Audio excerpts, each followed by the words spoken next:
So when you Yes. go 429 for a, Just like you'll know everything why, else. because you heard it first. Get them Okay. from your little local Yes. growers. Yes, Was that your announcement? yes. We are on, No, was that your announcement you were gonna tell us? no, I'll wait till after. Okay. Approval of the minutes for April 2022 regular board meeting. I move. Oh, he's moving. I'll second. Mark, Yes. Barb, Yes. Sue, Yes. Harold. Yes. How many names to read? And Lynn has some correspondence. Just a tiny bit of correspondence. So we are really thrilled that the Public Library Fund is doing so well. May tends to be greater than some of the other months just because of tax collections in April. But it was Even 45% greater than they had projected. So we got over $100,000 to Brown County Public Library, which I think we had anticipated 77,000. So that's a significant. Last year, we received 77,839. We're up $35,616. Woo-hoo.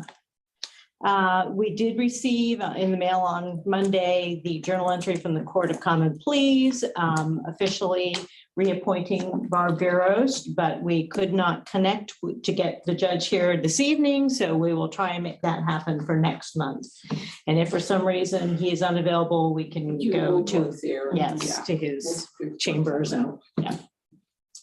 And then as far as Ohio Library Council goes, not a lot of things going on right now with them. It seems like the Ohio library world has kind of gotten back in the swing of, oh, let's do everything in the spring for training and this and that and the other, and we won't do anything else. So, so there really wasn't much to talk about, except for they did announce that the 6 public libraries that had levies on the May primary were successful. And thanks to Heather, who sat in on the webinar and made the application, we will be getting more of the COSI learning lunch boxes. We got 50 last year. That's what they distributed, and they've doubled that. So we will get as a library system 100 of those. To use by early fall, I think is when they wanted us to integrate those. And there's a dinosaur theme this year. And then Tanya and I will be going to the trustee dinner tomorrow. So we'll report back on that. And that's it. Thank you, Lynn. Mm-hmm. Okay, financial reports, Miss Sarah. Okie dokie. Appropriation summary for the month of April. Our salaries were at $58,065. That's down just $64 from March.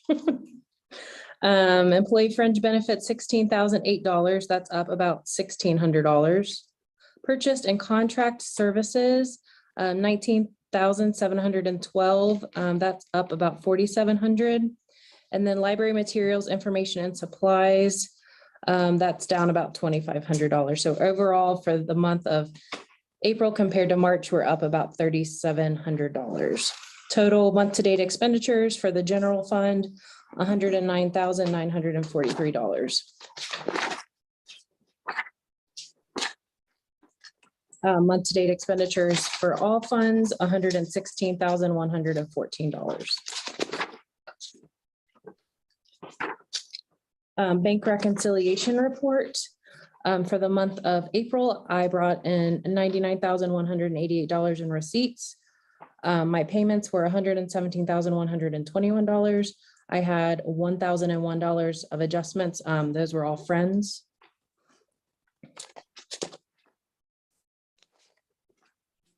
Outstanding payments. I have one open check for Grow Inc. for $6. I reached out to them today to kind of see where that check was. And I believe I talked to a woman named Donna. She's going to check with her accounting department to see what's going on with that. Some big money. $6. I know. I'm really worried about it. But $6 messes up your book. It will if it comes back into my bank account and I don't see it. So Yep, I'm with you. the general cash fund flow for April.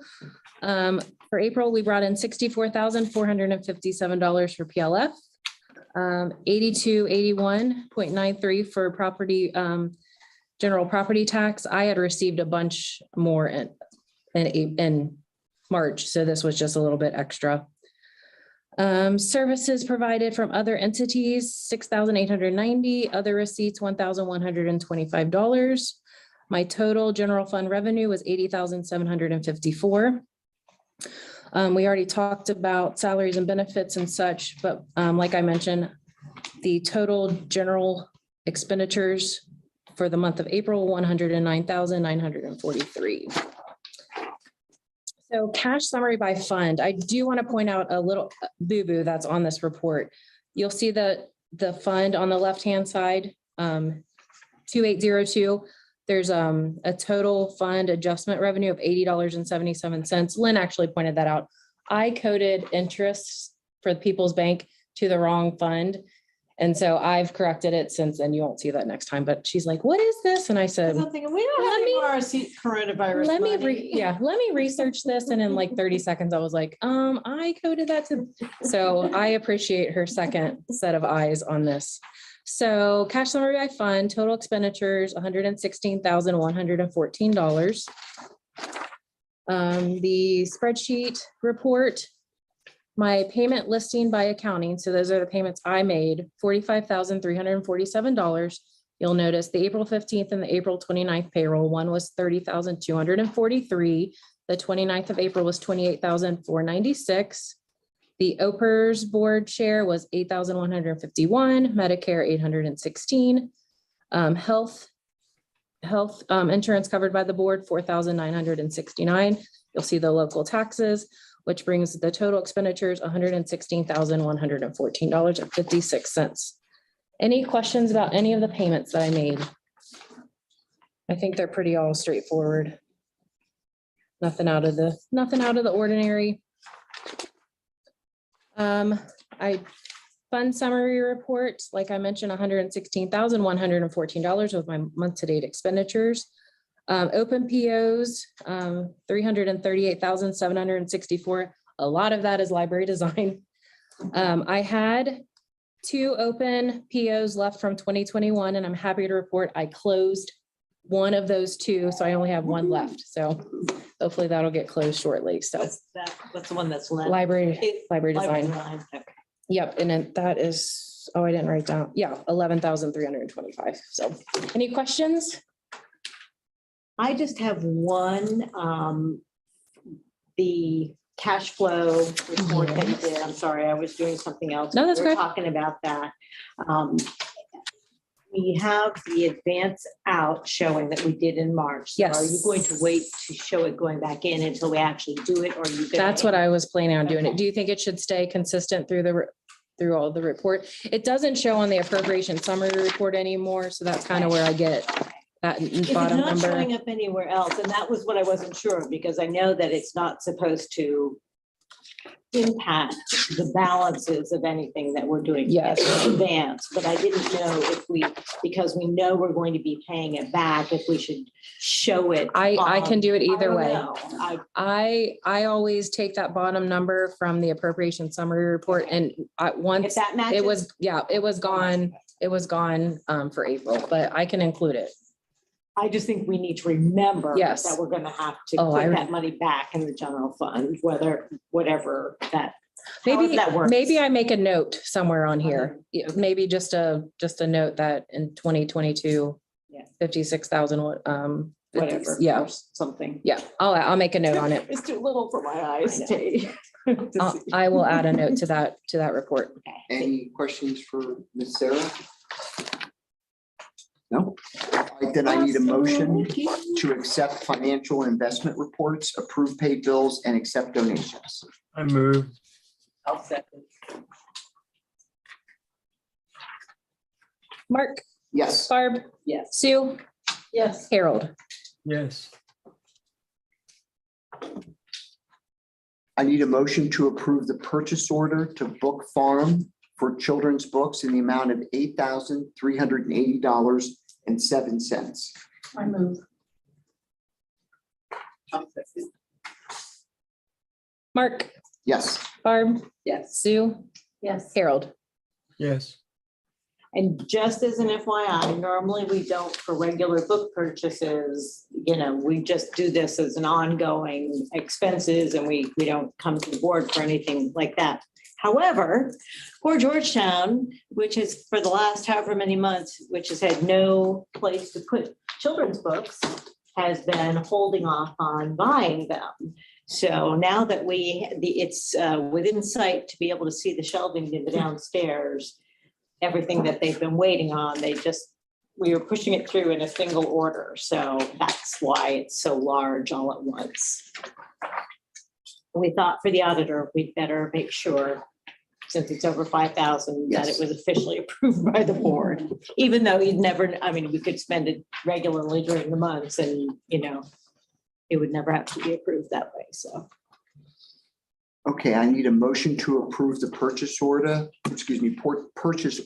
which is ARPA grant fund to Florence Corporation Package Concierge for locker modules, amount not to exceed $17,026. Okay, little change. I wrote in the wrong last couple of numbers. It's $17,185. So I'm sorry, there is a difference of 160 some dollars there.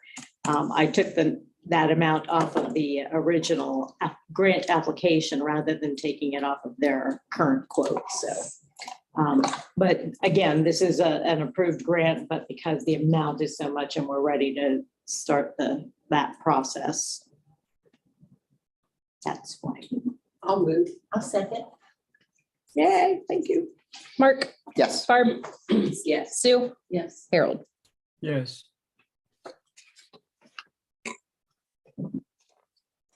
All right, on to the executive director's report, starting with the building report and statistics. And we have all managers available. We do, so you can ask them all kinds of questions.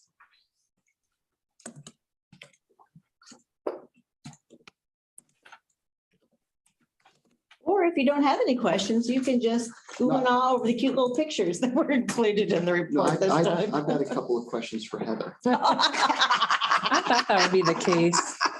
Sorry, I couldn't help. Watch out, she's gonna put something in the chat that you might want to see. We did. Oh, I would send you a picture of my pretty dog that's staring at me right now. We did start our 3D printing classes in April. So we had 3 classes. We kind of had a pop-up class with some homeschool kids that had came to a story time, or they were like the older siblings of the story time children. So that was kind of Britt's jump in to see how it goes and tweak for his classes the next day. So he had an intro to 3D printing, and then he had an intro to Tinkercad, which is where they can build their own prints. So that was pretty cool, and they had fun, and I think a lot's been learned. And we're adjusting, and Britt's going to do another class at Georgetown next week. That's exciting. Well, since Tanya's here, so I've never heard of the Rural Child Hunger Summit. So what's that all about? There were people from all over the United States. There were from libraries, from schools, and other entities. And it was just a bunch of ideas that were being shared on how they were addressing the needs in their own communities. So they went through different outside the box ideas that they've come up with. For instance, down in Tennessee, they have a bus. And when COVID hit and the kids could not come to the libraries to get their meals, they took this bus that was donated to the library and they went out into the community and to like the hills and were able to reach these children. And then around here, there were different ways and different partnerships that were formed in response to all of the stipulations and the rules that were put on the government sponsored programs. So they kind of went their own way to provide meals for these kids, especially after school and then on the weekends. So do we have some good takeaways? I do, yes, and all of those are being put into a document and it's being shared with the Brown County Food Council. So is this an organization that's been around for a while? Or is it something newer? No, it is not new. Yeah. Okay, all right, so I just don't think it's gotten the attention that it has in recent years. Wow. Yeah, I was Okay. gonna say, I Especially the last recall 2 going years. to something similar and I can't remember whether it was multi-state or if it was just a statewide, but it was the same kind of a thing. So it's, people who care about this are trying to share ideas, particularly because I think we find that not just with the food issue, but with many different initiatives, there is a perception of, on the part of the powers that be, that urban areas, what they'll design something to help urban poor and believe that rolling it out the same way to rural poor or rural needs is going to work, and it does not. And so that's why I think particularly rural child hunger is because, we don't have public transportation, there are a lot of things that are challenges in rural areas that are not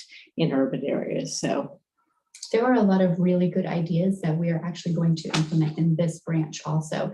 And it may not be this year, but that'll gives us a little bit more time to plan and then implement them in the spring. So who would be responsible for that then? Are you setting up a committee for that or assigning it to someone? Well, there is a Brown County Food Council now. I don't know if they've officially got their We do? bylaws and all of that, and Tanya has been the library's rep to that organization. That's awesome. So, we're trying to coordinate with, other people and not duplicate effort, and because APCAP does a lot of things that are food related and hunger related. So, but yeah, Tanya has been our voice on that group and, helps us however we can participate. Yeah, that sounds like a great thing. Mhm. And Heather, see, I can ask other people questions. I'm so proud of you, Mark. Well, it's funny you should bring Heather up again because Heather has been coordinating our work with the Children's Hunger Alliance and the summer food programs that have been going on. And in the past, in the past couple of years, they've waived the requirements that a lot of rural libraries cannot meet in order to participate in these programs, but they are not waiving those requirements anymore. And that's why we're not doing those programs during the summer, because we can't store milk and keep it at certain temperatures. We don't have the room for this and that, or to keep, you all have to come and sit for, a half an hour and you have to eat everything here and no trading, all those kinds of things that. And we're not a food bank. And we're not a food bank, but we do serve a number of the people who need to use food supplemental services. And we could be effective if people realize that rolling it out the way they do, in a big urban center doesn't work for rural libraries. Okay, So, thank you. yeah. Anybody else have any questions for any managers?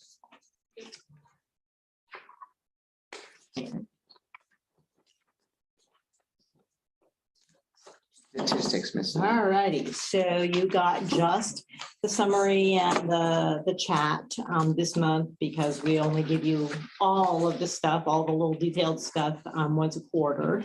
So as not to overwhelm you and kill too many trees. April, one of the things I wanted to point out to you that in April, under fiscal circulation, that now includes the laptops that we got through under grants. So we did a very soft rollout of those so that we could really practice, how do we handle this on the procedural side? So there are about 24 circulations in that other category that actually belong to laptops, and the rest are hotspots.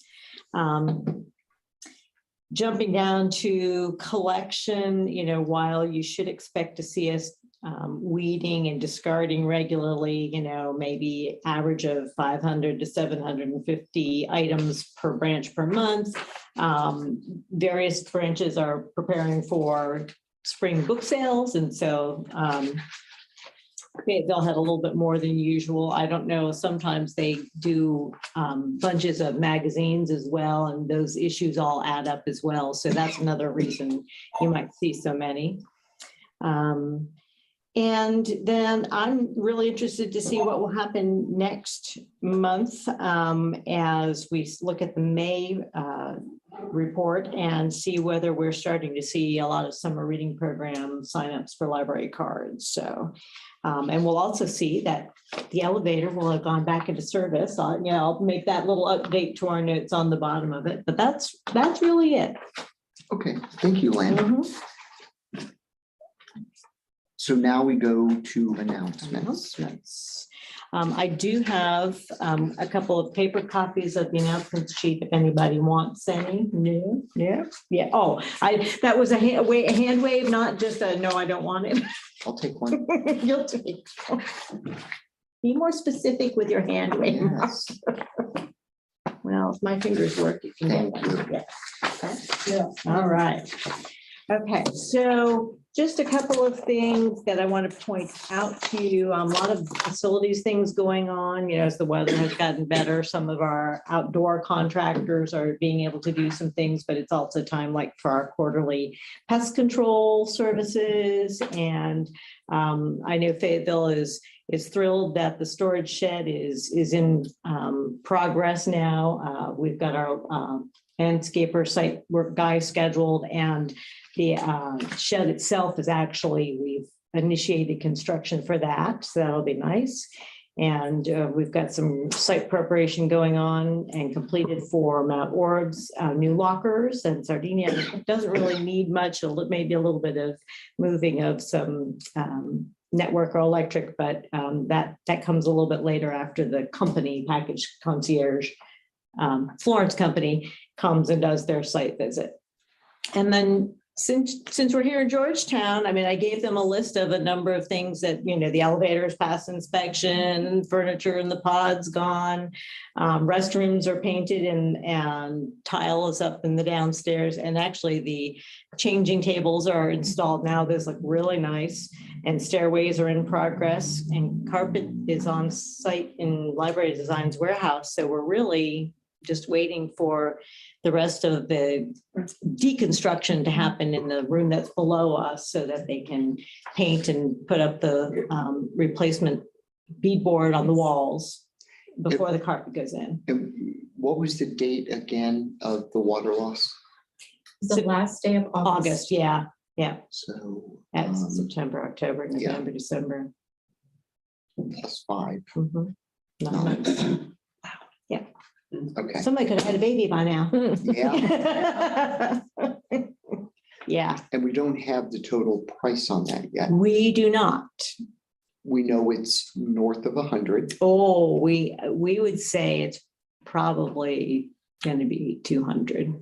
Okay. But she's the one who sees the numbers more closely than I do as when all is said and done. Yeah. There are some things we haven't opened POs for yet, or that we don't know about. It would take me a minute because all the vendors that we're using to figure out what I've opened, but Well, it's kind of amazing how quickly that can add up. Yes. yeah, I would. And I want to say the largest I've seen was around $1 million. Water, Okay. 3 floors, Wow. larger commercial building. Water up on the 3rd floor. They went to shut it off and it snapped, Oh, my goodness. and it just kept running. Running. Yeah, so it adds up. Yeah. You may think a $200,000 is big. They can get really big, I would and it say, probably could have been worse here. Mhm, mhm. Definitely. Yeah. I would say we're every bit of 200. Yeah. Okay. Yeah. I knew we were The north of 100. elevator and all of the, the flooring and the wall repair and the remediation from the mold and we really, I think when it came to contents, we were spared I mean, we really did not lose that much in terms of contents. So, and I'm not including carpet, in that, but, as far as, yeah, there was some wooden furniture that couldn't be fixed or, but we were pretty fortunate. Yeah, you just need to go down and look in the meeting room downstairs and see how full it is of all the contents downstairs that were okay, to know how much was really, was saved. So yeah, we were fortunate. The water did not go higher and destroy lots of books, lots of collections. So yeah. I gave you a copy of the community engagement report in your packets. I think that the only real update I have from anything that was on there is that yesterday I had a business advisory council meeting. That's where the Educational Service Center brings together a lot of different community members to see what we can do to make connections between economic development and business and the schools. And so beyond telling each other what kinds of things we were doing in our different organizations and setting a calendar for next school year for September through next May, we didn't do a whole lot in that meeting. So although we did receive a presentation by Deanna Vietz and by Susan Schaefer of Child Focus. Deanna Vietz is, oh my goodness, what's the long name? Board of Mental Health and Addiction Services. Did I get that right? And they reminded us about an Operation Street Smart seminar that's going to be held in Brown County come in August, where basically we can go and learn about what to look for in terms of drugs around. And they give us a very interesting sheet showing us emojis that That's what I'm looking at. that we're focusing on, young people and using, so the emojis that they use to communicate about drug use and if they want to buy drugs from someone or, ask if they, very interesting, you might expect, mushrooms, right? Mushrooms, but the different symbols that are used for things like Adderall and Xanax and heroin and meth and all those things. So if you got kids and you want to check out their phones, there's some very interesting, of course, that will probably last 6 months before It'll change. it'll change as they change so that, you can't figure out what they're doing. So that was eye-opening. Very eye-opening, but we need to not be fooled that because the drug problem and unintentional deaths from substance use.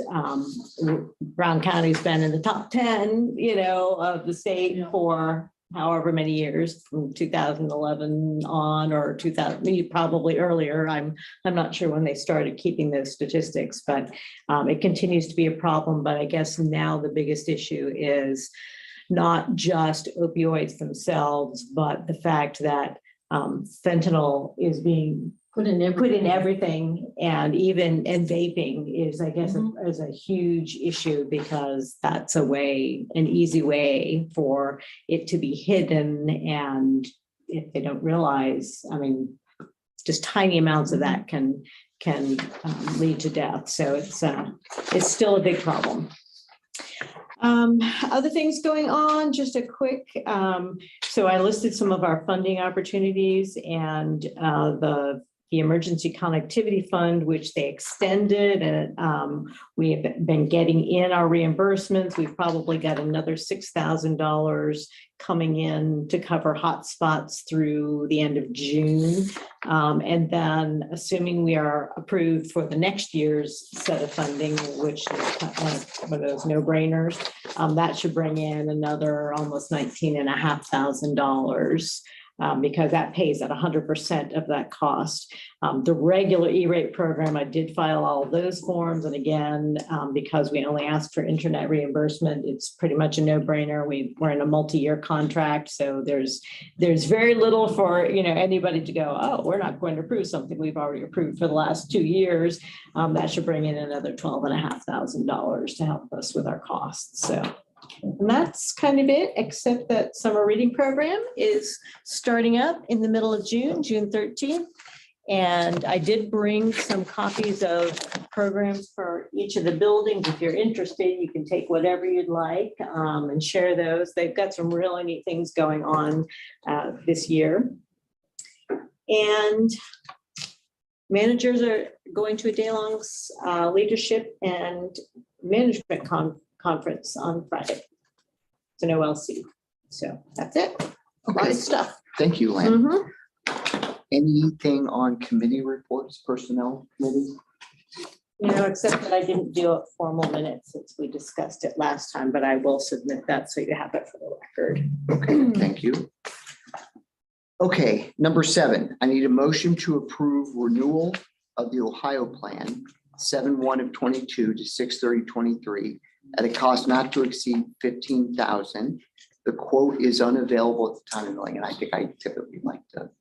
Look at it, right. So, and I put it on because I was really hoping that we would have the document in hand by this meeting so that we're not cutting it close because renewal date is July 1. Yep. So I hate to do it in June, but we don't have the renewal in hand. I talked to the agent today and she expects to have it from underwriting by the 30th of this month. And then we'll take a look at it for a day or two. And, when I get it, I'm going to send it on to you so you can look at it. But she's willing to come and meet with me. And if you wanted, to be in on the conversation, if there was anything that you saw, wanted to put in a number there. We already actually have appropriated $15,000 for the cost of the premium if it came to that. But that would be like a 60% increase in our overall premium. And even though we've had a claim, I'm not sure that it would go up 60%, but you're the expert here, whether that's It's not, it's going to go up. Right. So the whole key with insurance going up and how much it goes up by depends upon the type of claim that you've had. And if there was any negligence on your part, you have the maintenance crew sitting around one night smoking a cig out back and they catch the side of the building. That's not good for us. Lightning, wind, weather event, they're not going to have an impact. Water damage that was outside our control, right? There was no negligence there. Right. Okay. Then, we'll expect 10%, Okay. But this 15 is going to cover. So I think we're okay to. If you move on want to, this. or if you, I would be okay with it. assuming with the. With the understanding that that Mark, I've got to review the deck page and the coverages, to make sure we're good. So motion for that? I'll move. I'll second. Mark, Yes. Barb, Yes. Sue, Yes. Harold. I saw his mouth move even. He's muted. Okay. Yeah. I was on mute. I'm sorry about that. That's okay. Okay. Thank you. Okay. Do we have a presentation by We Ms. do Tanya? have a presentation. Okay. Board training, law library, Yes. Tanya Hensley. Go Tanya. Let me see if I can share the screen like I'm supposed to. Glasses on.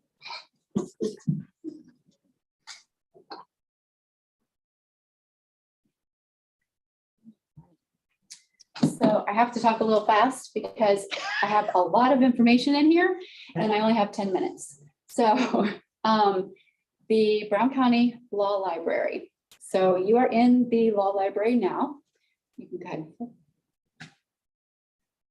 It is a partnership between the Brown County Law Library Resource Board, the commissioners, and the public library. This is our physical space. as you can see, we have downstairs a space that is typically for our library associate, but I have taken over that space right now because I have nowhere else to go. So I am using this space here for my office and law library purposes. And that's in the staff Correct. area downstairs.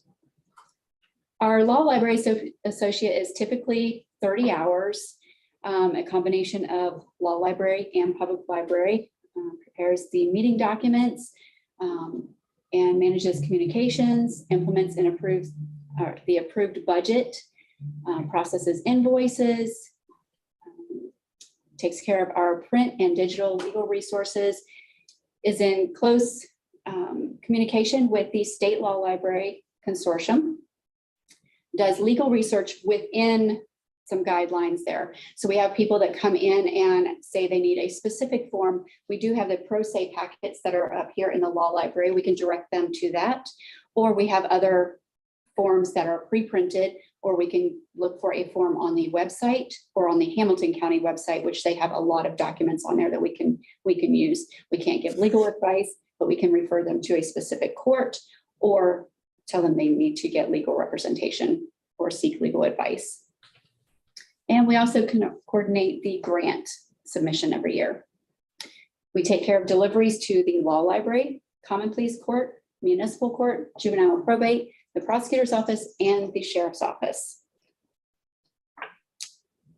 The members of the resource board are Courtney Worley, who is the board chairman, Steve T. Sander, Jessica Little, Barry Woodruff, Daryl Gray, and Rachel Triplett is the Brown County Law Librarian. He's got a question. Yes. So the members of the board, are they attorneys? Are they Good question. librarians, general folk, town folk? So we have an attorney, a magistrate, an assistant prosecuting attorney, 2 of the commissioners, and Rachel is an attorney. And those are actually set by state law that tells, that structures county law libraries. And so one of those represents the municipal court, Yes, one the common pleas court, prosecutor's office. and the prosecutor's office. And then the other 2 are commissioners. Yeah, I That's- assumed as much, but Yes, just yeah, that's, was no, that's a curious. good question. That's, and they, like you all, they have alternating terms. Yeah. We take care of the meetings. So we type up the agendas. We take the minutes, provide any statistics for the law library. We take care of the bills to pay and present them to the board to be approved. And we discuss the financial status. So we keep up on what is coming in, what's going out, and that way they have a clear picture of their finances. We take care of the billing through the auditor's office. Beth and I, we are on a first name basis. We talk a lot. We have our laptop downstairs that is specifically for law library purposes, set with the VPN that directly connects us to the auditor's website. That is where we submit our invoices. We can review the accounts, make sure all of the account lines match up with our records. And we file all of our documents on the auditor's website. So any of the supplemental appropriations, the court orders that are obtained, the invoices, all of that gets submitted on the auditor's website. And they do not use the same account numbers or structure that the No. public library does. It is completely different. Yes. We take care of all of the documents and paperwork for the law library, such as invoices, packing and delivery slips, all the communications between the entities and then our vendors. The appointment letters, meeting documents, special projects, and any grant documents. We take care of all of that and keep it all in order. Speaking of the grants, there are 2 that we can apply for each year: the emergency grant and the optional grant, which are provided by the Consortium of County Law Libraries Resource Board. We have applied for the emergency grant once before, and it was during COVID, which was very helpful. But every year we apply for the optional grant, which we've never been denied. We've always received it in some form or fashion. There have been a couple of times where the amount was a little bit less, or they ask us to rework something because they didn't feel comfortable with the amount of it. And that's only happened once.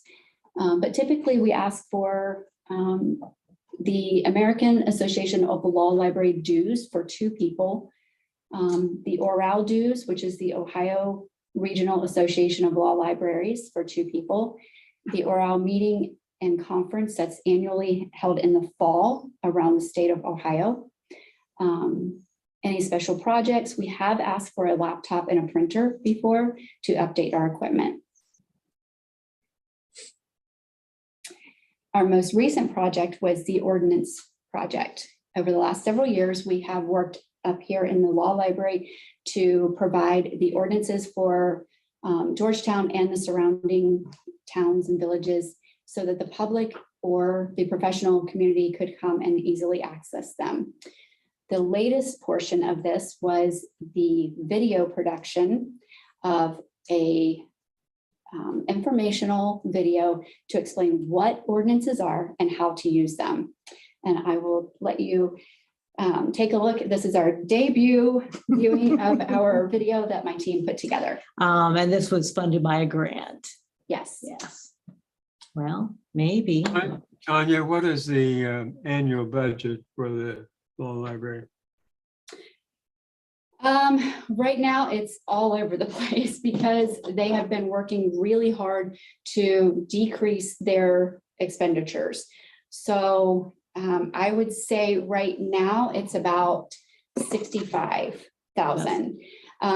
They have worked really hard to decrease because the amount of print materials that are being used is not what it used to be. So we've shifted that into our digital resources and keeping up with those and providing those for the law community, as well as providing those on the 2 laptops that we have here that anyone can come in and access.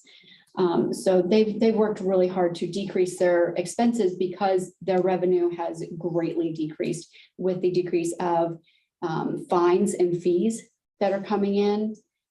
They've seen a significant cut in their budgets. Yeah, they didn't heed all of that financial information that we presented them with. And I don't know, I tried this before, we had sound and I could stop it, and now it's not even allowing any of that. So, Can you stop the whole thing? And then that's what I'm thinking is I'm going to stop the screen share and then try again here and go right to it. Yeah. I would assume there's certain ordinances that are reviewed or requested than others. Most of the people who use those don't really talk about what they're looking for. Yeah, they just come over here and they find what they need, the binders, and they sit down and they quietly look. So I'm not sure exactly what they're looking at there. Okay. Yeah, I'm sure we have some really interesting ones on the books. Yes. I'm sure they're, oh, I'm sure, yeah. And ones that have been around since like the 1880s and go way back that no one's ever bothered to update or whatever. Right. Yes, there are some really strange ones in there. Okay. But they always say, you know, for every strange ordinance, there's a reason someone put that as an ordinance. That's true. Yes, because something weird happened. Happened, Yeah. exactly. Well, what's it sharing? It's sharing Just like when nothing. you get your cup of coffee and it tells you contents may be hot. Yes, that would be an example. Yes. It's not an ordinance, but yeah. Well, So the law library is a busy place downstairs. Whenever we make those deliveries to the other entities, we have delivery slips, so we have them sign for those deliveries. That way I can check those against the records and make sure we're receiving the materials that we're supposed to be receiving and not in duplicate, because that has happened before. We received multiple copies of a volume, and we should have only received one or two. So that allows me to contact them, send them back and get a refund. Okay. It was running off of the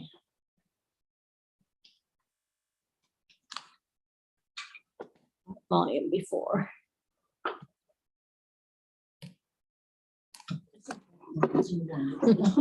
Did I not have it? I had no problems with it when I tested it earlier this evening. It worked None. perfectly.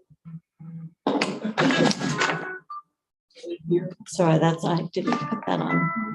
My son is calling me to tell me when his surgery is probably. Did we hear it? Or was that? Sorry, that's on. Yeah, you're gonna get feedback if I try to.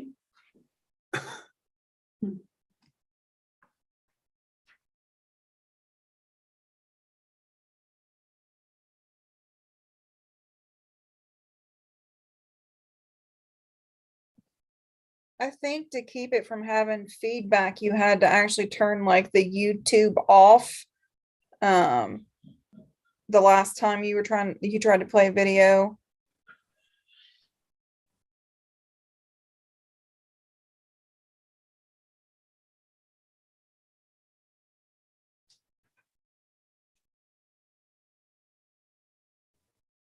Harold, are you hearing anything right now? Yes, just you. Yeah, I don't hear anything either.